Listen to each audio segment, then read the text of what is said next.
তারপরে এই মানুষগুলোকে নিয়ে বলে দিচ্ছেন সে নিজে আবেদন করছে, আমি গভর্নমেন্টকে স্বাগত জানাচ্ছি।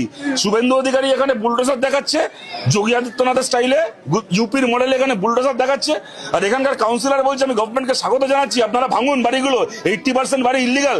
আরে ভাই, তোর একটা বাড়ি ভাঙলে তুই আর একটাই চলে যাবি, আর একটা ভাঙলে আরেকটা চলে, তোর 90টা বাড়ি আছে, এখানে এই মানুষগুলোর কি আছে? এখানে এই মানুষগুলোর কি আছে? এর বাড়িটা ভাঙলে কোথায় যাবে? দাদা বলছি, সবার আগে কেন সরকারের বুলডোজারের কোপটা এই তপসিয়াতে এসে পড়লো? এখানে কি আপনারা সবাই বুঝতে পারছেন, আপনারা সবাই বুঝতে পারছেন, বেশে বেশে সংখ্যালঘু মানুষ যেখানে থাকেন সে এলাকাগুলোকে টার্গেট করা হয়েছিল প্রথমেই এসে।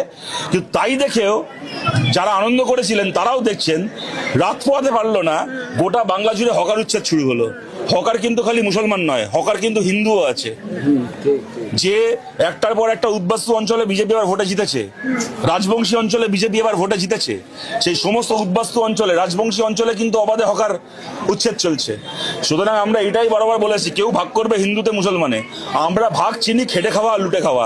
খেটে খাওয়া মানুষের উপর দিয়ে বুলডোজার চলছে, আর লুটে খাওয়া মানুষেরা পায়ের ওপর পা দুলিয়ে আনন্দ দিচ্ছে, ফুর্তি দেখছে।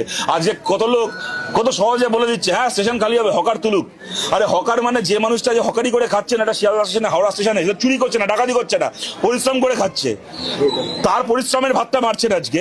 তারপরে আবার খালি এই যে মানুষগুলো ব্যবসা করছে তাদের প্রশ্ন না, আজকে মনে করুন শিয়ালদা স্টেশন বলুন, হাওড়া স্টেশন, হাবড়া, বনগাঁ, আপনি কোচবিহার বলুন, পুরুলিয়া বলুন, স্টেশনে তো খালি হকাররা জিনিসপত্র বেচেন তাই নয়, সেই জিনিস কেনে কারা? সাধারণ মানুষ, গরিব মানুষ, খেটে খাওয়া মানুষ।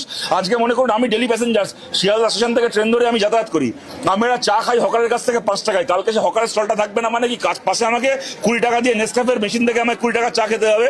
আমার খিদে পেলে 10 টাকার ডালপুরি খাই শিয়ালদা স্টেশনে কি হাওড়া স্টেশনে, 10 টাকার ডালপুরির দোকানটাকে সেই হকারটাকে লাথি মেরে তুলে দিচ্ছ, তার মানেটা কি?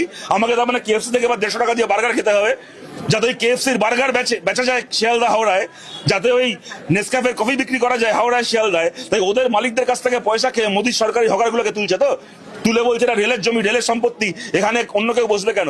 মোদি সারা জীবন প্রচার করে এসছে না যে গুজরাটের ভদোদরা রেল স্টেশনে বসে নাকি মোদি ছোটবেলা চা বিক্রি করতো। তো শিয়ালদার প্ল্যাটফর্ম আর আমাদের হাওড়ার প্ল্যাটফর্ম রেলের সম্পত্তি, আর গুজরাটের ভদোদরার প্ল্যাটফর্মটা কি মোদির বাবার সম্পত্তি? মোদির নামে লিখে দিয়ে গেছিল মোদির বাবা এসে। মোদি বসে গুজরাটের স্টেশনে বসে প্ল্যাটফর্মে বসে চা বিক্রি করতে পারে, আর শিয়ালদা স্টেশনে, হাওড়া স্টেশনে বসে আজ বাংলার একজন হকার ভাই, হকার বোন, তিনি চা বিক্রি করতে পারেন না? তার জন্য একটা আইন আর মোদির জন্য আর একটা আইন।